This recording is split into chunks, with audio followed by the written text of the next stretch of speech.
Students, so I am here with the next video of chapter 3, acid bases and salts. So we were doing bases. In the previous video I explained you about bases, different definitions and the classification. Today we will start with preparation of base.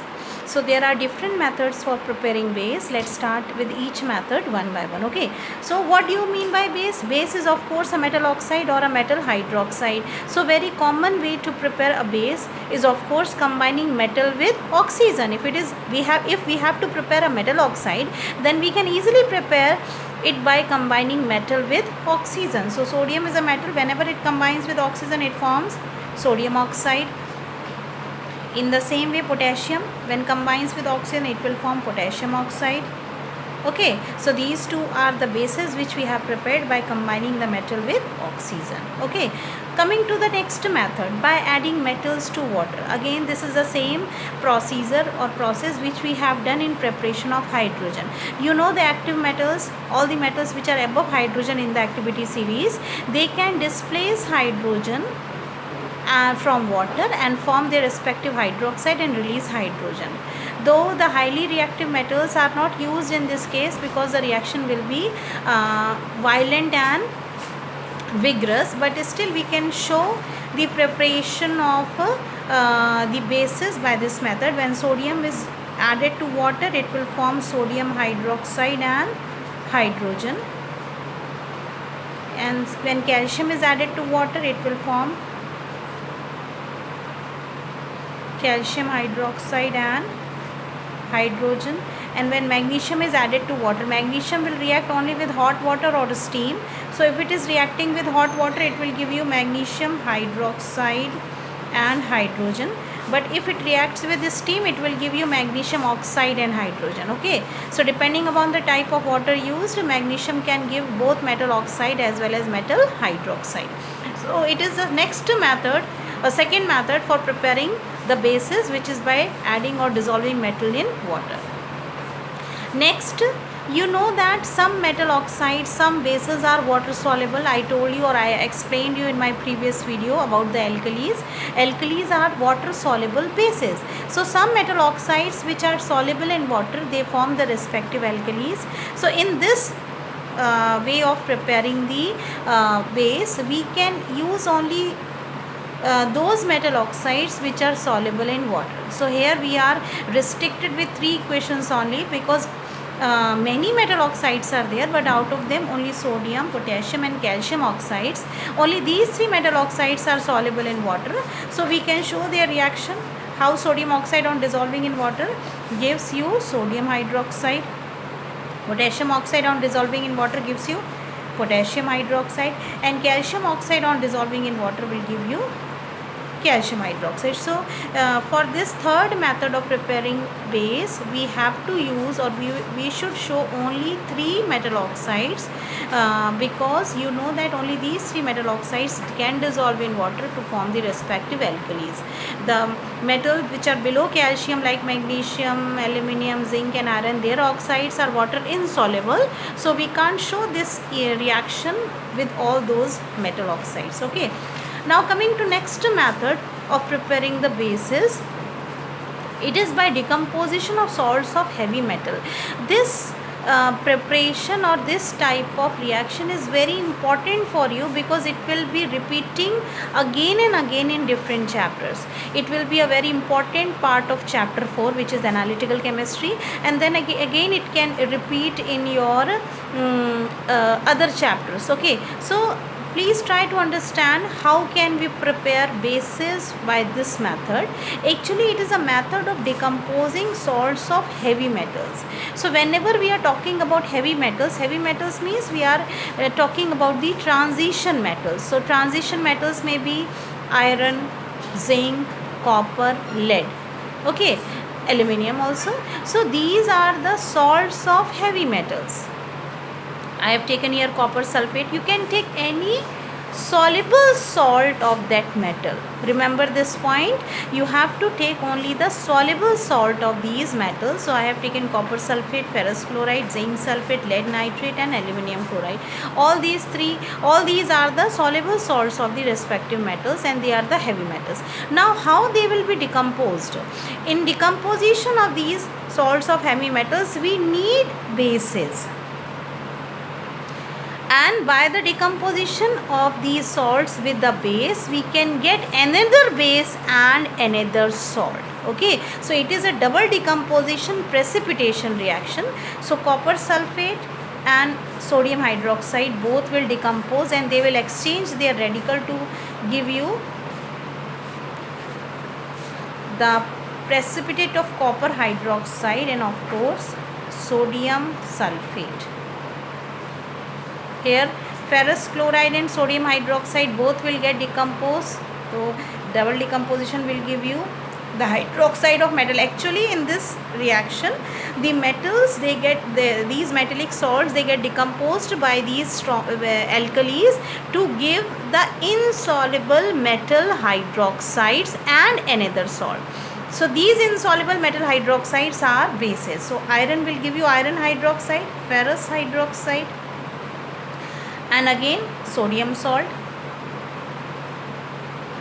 Then zinc sulfate, potassium hydroxide. We can use all the three types of alkalis here. You can use sodium hydroxide, you can also use potassium hydroxide as well as ammonium hydroxide, and they can decompose these salts. So zinc will combine with hydroxide to give insoluble precipitate of zinc hydroxide and potassium sulfate, the salt. Lead nitrate will be decomposed by any of these alkalis, either potassium hydroxide, sodium or ammonium hydroxide. Just the difference will be in this second salt. The product in the form of base will be same, doesn't matter which alkali you are using here. This first product, which is insoluble base, will remain same. The difference will be only in the type of the salt which is produced as a product. Okay, so if you are using sodium hydroxide, the salt will be the sodium salt. If you are using potassium hydroxide, you will get the potassium salt, and if you are using ammonium hydroxide, you will get here the ammonium salt. So decomposition will give you of course the lead hydroxide, insoluble precipitate of lead hydroxide, and ammonium salt, this time ammonium salt. Aluminium chloride can be decomposed with sodium hydroxide, so it will give you aluminium hydroxide and again sodium salt. Remember the valency of metal which is used here, or the valency which the metal is showing in this salt, the same valency will be shown in its hydroxide. अब यहाँ पे salt हमने ferrous chloride लिया तो हमको hydroxide ferrous hydroxide मिले. If you are taking here ferric chloride, if you use ferric chloride again with NaOH, then the hydroxide will also be ferric hydroxide, which is also an insoluble base, and the sodium salt. Is it clear? So don't try to change the valency of any metal. The valency with which the salt is formed, the same type of hydroxide will be given by that particular metal. The same we have shown here. Aluminium, you know, valency of aluminium is 3, AlCl3, so it will give you aluminium hydroxide, AlOH whole thrice. Okay, the type of hydroxide will be same as the metallic atom is used or is showing the valency in the salt. Next method is by heating metal sulfides in presence of oxygen. एक minute, just wait a minute. Again I would like to explain this one because I am little bit worried, because you must get this concept clear. What is the method of preparation and what type of question can be asked? Actually this topic is very important to give different type of questions, because you can be asked to write an equation in which we can prepare a salt from a salt. Then you can give any one of these equation, because we are preparing a salt from a salt. Okay, now you can be asked, write an equation to show the preparation of a base from a base. So here we are preparing a base from a base. show the equation in which alkalis are used to prepare insoluble bases. So we are using the alkalis to prepare insoluble bases. Then also you can write any one of this equation. Okay, so very important type of reaction. It is not only the preparation, ये bases की preparation भी है, उसी के साथ साथ bases की ही property भी है. Bases, they are showing the property of decomposing the salts of heavy metals to give another base and salt. So that's why this equation and this reaction is very important, because it is both preparation as well as property of base. Now next method is, we can also prepare base by heating metallic sulfide in presence of oxygen. Actually, whenever the ore of metals are heated in presence of oxygen, they are heated strongly in presence of oxygen, the type of reaction is called roasting. Roasting क्या होता है, किसी भी metallic ओर को जब हम strongly oxygen के presence में हीट करते हैं. So zinc sulphide, lead sulphide, iron sulphide, of course these are the ores of these respective metals. Ores तो समझते हो ना, ores are the combined form of metals from which that metal is extracted. So whenever you have to extract zinc, we can select this ore of zinc, which is zinc sulfide. First we have to heat it strongly in presence of oxygen, and then what will happen, this zinc sulfide will get oxidized to zinc oxide and liberate sulfur dioxide. Okay, so you can also prepare a base which is a metal oxide by strongly heating the metal sulfides in presence of oxygen. Okay, so we can balance this equation. In the same way, lead sulfide also, when it is heated strongly in presence of air, it will give you lead oxide and sulfur dioxide.